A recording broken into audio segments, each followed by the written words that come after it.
امبارح عدد كبير من البطاقات التموينية تم إيقافها. فوجئ عدد كبير من أصحاب البطاقات التموينية لما راحوا يصرفوا التموين امبارح أو سلع منحة رمضان، لقوا إن البطاقة موقوفة، ما فيهاش، مش بتصرف لا سلع المنحة ولا سلع التموين الشهري. ده بسبب إيه؟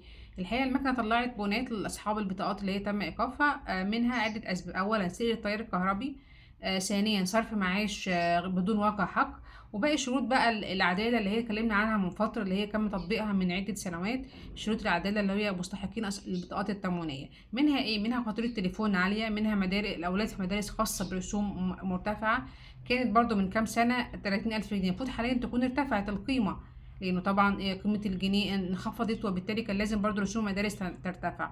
منها طبعا فاتورة كهرباء برضو عالية، منها حيازة زراعية. كل دي من الأسباب اللي بتخلي إن أصحاب الأراضي التموينية غير مستحقين للدعم التمويني ودعم الخبز.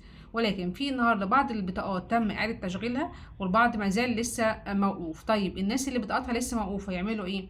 أولا طبعا لازم يحلوا المشاكل اللي عندهم، يعني لو في سرقة طيار لازم يتوقفوا عن سرقة الطيار ويتم دفع الفواتير وتسوية الأمور مع شركة الكهرباء. لو فاتورة تليفون عالية أو حيازة زراعية أو غيره، لا، بتفضل البطاقة غير مستحقة للتموين، بيبقى صعب إنها ترجع تشتغل مرة تانية.